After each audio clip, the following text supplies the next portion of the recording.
Halo guys, di video kali ini Mimin akan melanjutkan spoiler Battle Truk Defenses 5 episode 154. Alangkah baiknya bagi yang baru berkunjung untuk dukung channel ini dengan menekan tombol subscribe. Baiklah, mari kita langsung ke spoilernya. Setelah Sioyan mendapatkan cukup banyak inti kristal dari Guqiang dan yang lainnya, Sioyan akan menyerahkan penundaan dinding kristal di kedua sisi terowongan pada Haozi dan Yao Xingji. Segera nyala api hitam pucat dikeluarkan dari tangan Yao Xingji. Ini disebut 9 api angin tenang, peringkat ke-10 di peringkat api surgawi. Menyusul kemunculan api surgawi tersebut, Haozi juga mengeluarkan nyala api teratai api merah Y, peringkat ke-8 api surgawi. Api surgawi di tangan Yao Xingji menjadi sedikit redup akibat kemunculan api surgawinya. Wajah Yao Xingji tanpa sadar berkedut ketika dia melihat api surgawinya ketakutan. Setelah mereka berdua, Sioyan juga mengeluarkan nyala api surgawi dengan raungan naga dipancarkan dari tangannya. Teratai api merah Y di tangan Haozi mulai berfluktuasi saat api surgawi di tangan Sioyan muncul. Di sisi lain, 9 api angin tenang di tangan Yao Xingji menjadi lebih redup. Haozi berkata, meski peringkat api surgawi milik Sioyan tidak berada di peringkat teratas, namun api surgawinya sebanding dengan api surgawi peringkat ke-6 setelah penggabungan. Sioyan tidak berkomitmen dengan Haozi karena sekarang diburu oleh waktu. Sioyan mengambil langkah ke depan di dinding kristal sembari berkata, semuanya harus mengikuti dari dekat, jangan ketinggalan. Api surgawi di tangan Sioyan tiba-tiba melonjak dan naga api muncul, melesat ke dinding kristal dan menghantamkan cakar sampai membentuk lubang besar. Sementara naga api terus membentuk lubang untuk mendobrak terowongan, Sioyan dan yang lainnya mengikuti dari belakang. Adapun Haozi menggunakan api surgawinya ke sisi kiri terowongan untuk memperlambat penutupan dinding kristal. Yao Xingji di sisi lain juga bekerja. Meskipun dia tidak senang karena Sioyan memegang komando, hal terpenting sekarang adalah hidupnya. Naga api terus berlari ke depan dengan menghancurkan dinding kristal. Ledakan terus terdengar di dalam dinding kristal. Kemajuan kelompok Sioyan menjadi lebih cepat. Suhu api yang menakutkan membakar serangga pemakan kuno yang tersembunyi di dinding dari kejauhan. Namun tubuh Sioyan juga mengalami keletihan yang kuat dan Daoqi di dalam tubuhnya terkuras. Dia dengan cepat menyerap banyaknya inti energi, memulihkan Daoqi dan menyalurkannya ke naga api yang bekerja untuk mendobrak terowongan. Ekspresi Guqiang dan yang lainnya di belakang menjadi suram melihat Sioyan melahap inti energi seperti ikan paus melahap plankton. Dinding kristal sangat keras dan serangga pemakan kuno menghalangi dia. Ledakan ganas dan gemuruh terjadi di sepanjang jalan dan atmosfer terowongan cukup tegang. Naga api menyemburkan api, bertabrakan dengan dinding kristal sampai hancur saat kaki Sioyan melambat. Kelelahan yang luar biasa terlihat di wajahnya saat ini. Apalagi inti energi sudah habis dan meminta lagi.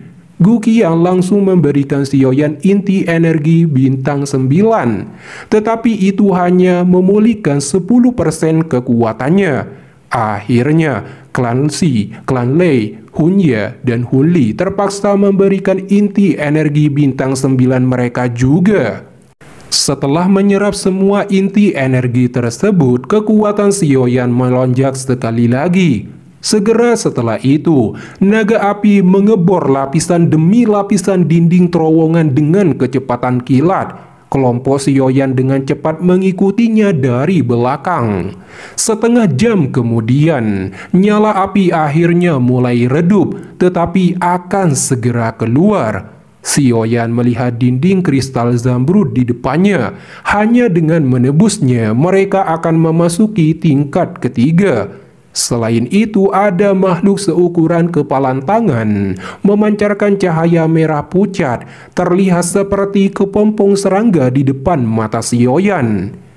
Dikarenakan dinding di sini terlalu tebal, Sioyan bergabung dengan naga api. Dia melesat seperti kilat, menghantamkan tinju ke arah dinding. Retakan secara bertahap menyebar sebelum akhirnya hancur. Pecahan dinding kristal terbang ke segala arah. Sioyan dengan cepat mengambil kepompong serangga tanpa disadari siapapun dan memasukkannya ke dalam cincin. Sioyan juga bergegas memimpin keluar dari terowongan dan mendarat di wilayah tingkat ketiga makam surgawi. Ketika kelompok Sioyan berdiri di sini, mereka dapat merasakan gelombang demi gelombang energi murni merebes ke dalam tubuh mereka dari bawah kaki. Tentu saja Sioyan dan yang lainnya terpana. Namun tiba-tiba serangga pemakan kuno menyerbu ke arah mereka. Sioyan dan yang lainnya terkejut melihat adegan ini dan segera mundur. Tetapi saat aliran serangga pemakan kuno keluar, mereka hancur menjadi debu oleh kekuatan misterius. Semua orang bertanya-tanya melihat tindakan para serangga ini sampai rela bunuh diri. Sioyan merenung apakah karena sesuatu yang dia ambil tadi. Hunya dan Huli segera melarikan diri dengan memanfaatkan kesempatan ini. Kemudian Hao Xuan, Hao Zi, Clancy, dan Clan Lei mengucapkan selamat tinggal dan pergi. Yao Xingji hanya melirik Sioyan sebelum pergi diikuti wanita cantik dari klan Yao itu. Gu Qiang yang kemudian memperingatkan Sioyan dan Sun Er untuk berhati-hati mengunjungi makam Xiao Xuan. Tempat itu berada di wilayah terdalam dari makam surgawi. Sangat mudah untuk menemukan tubuh energi bintang 8 atau 9. Selain itu, tubuh energi kelas Dao Sheng, kamu mungkin akan mati jika bertemu dengan mereka. Sioyan berkata itu sudah resikonya dan akan tetap ke sana. Kemudian Sioyan, Sun Er, dan keempat orang lainnya melesat terbang bersama memasuki bagian terdalam makam surgawi. Setelah 3 bulan perjalanan dan memasuki bagian dalam, mereka mendirikan api unggun. Gu Qiang berkata hampir memasuki bagian terdalam wilayah ketiga. Ketika bergerak esok harus lebih berhati-hati karena tempat terdalam memiliki resiko bahaya paling tinggi di dalam makam surgawi. Sun Er berkata belum bertemu orang lain selama 3 bulan. Sepertinya mereka telah menemukan tempat pelatihan tersembunyi. Jenderal ketiga Gu Hua berkata makam surgawi ini memang tidak sederhana yang kubayangkan. Terakhir kali aku hampir kehilangan nyawa. Lebih jauh lagi akan lebih merepotkan dari apa yang kita temui sebelumnya. Jadi kalian harus siap secara mental. Gu Zhen menyeringai saat berkata. Sioyan berkata, izinkan aku untuk melanjutkan perjalanan yang tersisa. Sun Er berkata jangan melontarkan kata-kata yang mengecewakan karena kita sudah sejauh ini. Selama kita berhati-hati, mungkin tidak akan ada masalah. Sioyan tersenyum pahit dan menganggukkan kepalanya saat mendengar jawaban Sun Er. Mata Sioyan melihat ke dalam jarak jauh di kegelapan, tempat targetnya berada. Sepertinya dia bisa merasakan darah di dalam tubuhnya mengalir dengan kecepatan yang jauh lebih cepat. Kemudian, Sioyan dan kelompoknya melanjutkan perjalanan memasuki bagian terdalam makam surgawi. Dalam perjalanan, Sioyan menggunakan persepsi spiritualnya, menemukan 4 tubuh energi di tingkat 8 dan 1 di tingkat 9. Sun Er juga merasakan tekanan kuat dari arah barat laut, tapi berada di tingkat Banseng. Meski inti energinya sangat menggiurkan, tetapi mereka tidak akan mengorbankan nyawa. Oleh karena itu, mereka lebih memilih menargetkan 4 tubuh energi tersebut. Kelompok Sioyan bergerak sejauh 1000 kaki di dalam kabut energi sebelum langkah mereka perlahan terhenti. 4 tubuh energi duduk di atas batu besar tidak jauh di depan. Di tengah adalah tubuh energi bintang 9. Xiaoyan langsung menggerakkan tangannya sebagai kode. Segera kelompok Guqiang mengangguk dan berpencar. Di saat itu juga, Xiaoyan melesat seperti kilat, mengirimkan tinju yang diselimuti api surgawi ke arah tubuh energi bintang 8 sampai menebus tubuhnya sebelum hancur. Di waktu yang sama, 2 tubuh energi bintang 8 lainnya juga berhasil dihancurkan. Tubuh energi bintang 9 membuka matanya, mengeluarkan raungan marah. Namun, kelompok Guqiang tiba-tiba mengelilinginya dalam formasi segitiga. Daoqi yang kuat melonjak dan berubah menjadi petir, dengan kejam menghantam tubuh energi bintang 9 sampai hancur. Inti energi diraih oleh Sun Er. Kejadiannya begitu cepat, mereka tersenyum melihat serangan dadakan mereka telah berhasil. Setelah itu mereka melanjutkan perjalanan. Namun di tengah jalan, ekspresi kelompok Xiaoyan menjadi lebih serius, merasakan tekanan tubuh energi di tingkat elit Banseng yang perlahan menyebar di depan. Mereka langsung berhenti dan memilih bersembunyi di balik batu. Mereka segera menemukan tubuh energi duduk di atas puncak gunung batu, mengeluarkan aura dominasi dan pedang merah tua diselimuti bau darah melayang di depannya. Harus dikatakan dia bernama Suedao di tingkat elit Banseng. Suedao tiba-tiba bangkit sembari berkata, "Kalian telah ditemukan, tidak perlu bersembunyi." Kewaspadaan Guqiang dan yang lainnya langsung meningkat mendengarnya. Namun Xiaoyan tidak takut. Keinginan bertarung di dalam dirinya melonjak. Melawan elit Banseng ini akan menjadi pertama kalinya dalam hidupnya. Sepertinya akan ada pertempuran sengit kali ini. Gu Hua tersenyum pahit. Suedao melihat ke arah kelompok Xiaoyan. Suaranya seperti guntur ketika dia berkata, "Penyusup, kalian harus sadar akan konsekuensinya melangkah ke tempat ini." Kakinya menginjak gunung batu saat kekuatan menakutkan meletus. Segera kelompok Xiaoyan melihat banyak garis retakan setinggi 10 kaki menyebar. Tubuh Suedao muncul dari jarak dekat di depan Xiaoyan dan yang lainnya dalam sekejap. Tangan kanannya memegang pedang, matanya dingin menatap kelompok Xiaoyan. "Sudah ribuan tahun sejak aku mencicipi darah manusia. Aku hampir lupa seperti apa rasanya. Aku juga harus memperkenalkan diri sebelum menyerang. Namaku sepertinya Saint Suedao. Pernahkah kamu mendengarnya?"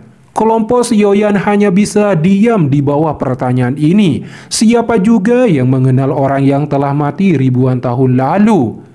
Melihat ekspresi kelompok Xiaoyan, wajah Suedao kecewa karena telah dilupakan. "Baiklah, aku harus menghabisi kalian semua dengan cepat. Pedang berdarahku tidak bisa bertahan lebih lama lagi." Kakinya segera bergetar dengan cara yang tidak terlihat. Xiaoyan dengan panik melambaikan tangannya ke arah Guzen, dan angin menghantam tubuhnya dengan keras sampai dia terlempar ke tanah. Di saat itu juga, energi pedang dengan kecepatan seperti kilat dari celah ruang melesat. Suedao terkejut serangannya meleset, tatapannya beralih ke arah Xiaoyan. Xiaoyan merasakan tatapan itu, menyebabkan dia merinding disco. Sungguh kecepatan menakutkan. Apakah ini perbedaan antara elit Banseng dan seorang Daozun? Keringat dingin bercucuran dari dahi Xiaoyan dengan cepat mundur.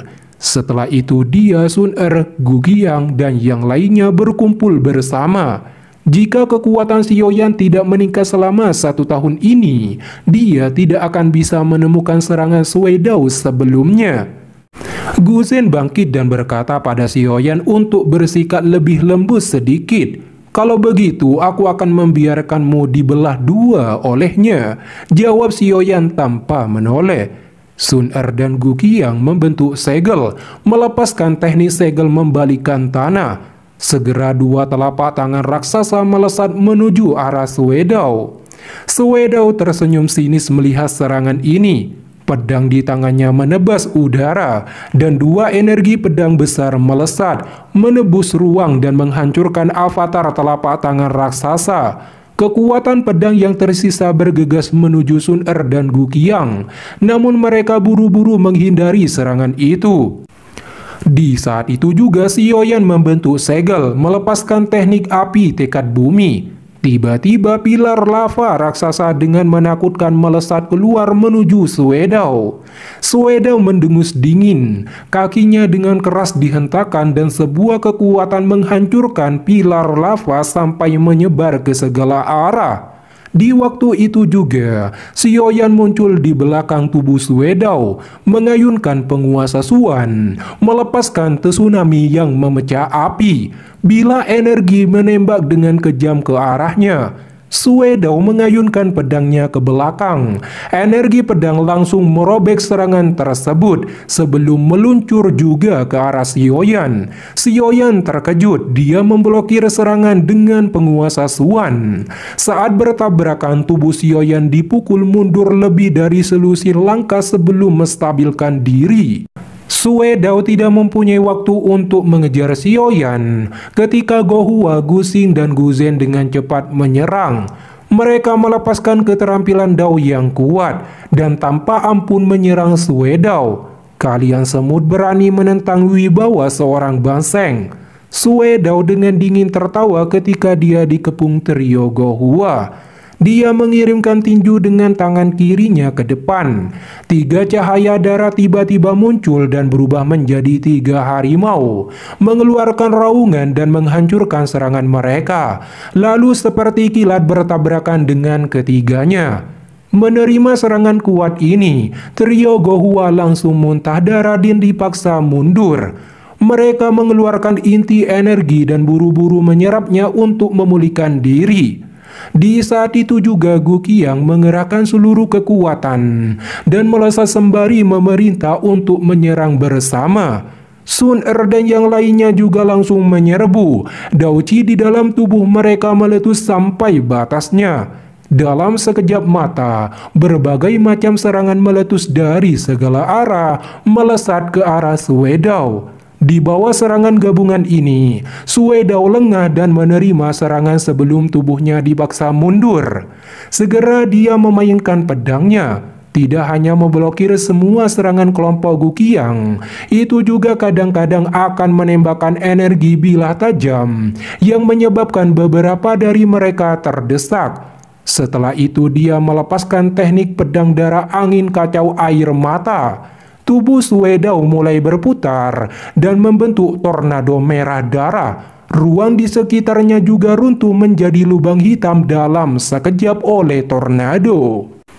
Aura pedang tajam keluar dari dalam tornado seperti kilat dan langsung menabrak kelompok Gu Qiang sampai mereka terhempaskan ke bebatuan. Setelah membereskan mereka, Suedao mengalihkan pandangannya ke arah Xiaoyan yang akan menjadi gilirannya. Dia mengeluarkan senyum dingin saat dia melangkah maju dan bergegas ke Xiaoyan.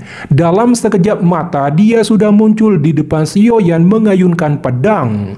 Di waktu yang sama, Xiaoyan melepaskan 3 perubahan api langit misterius tahap pertama hingga ketiga. Dao Qi di dalam tubuh Xiaoyan tiba-tiba menjadi liar dan kejam. Apalagi rasa gatal di keningnya sudah muncul kembali, tapi dia tidak peduli dan melepaskan telapak tangan penciptaan surga yang agung. Di waktu yang sama pedang merah memotong udara kosong, namun tiba-tiba berhenti di atas kepala Xiaoyan. Ketika Suedao terkejut dan dipenuhi ketakutan melihat tato di kening Xiaoyan, dia segera berkata, "Tato Clanshu, kamu sebenarnya anggota Clanshu." Telapak tangan penciptaan surga yang agung yang dengan cepat berkumpul juga berhenti. Xiaoyan mengerutkan kening dan dengan cepat menarik diri. Dia bertanya, "Bagaimana kamu tahu?"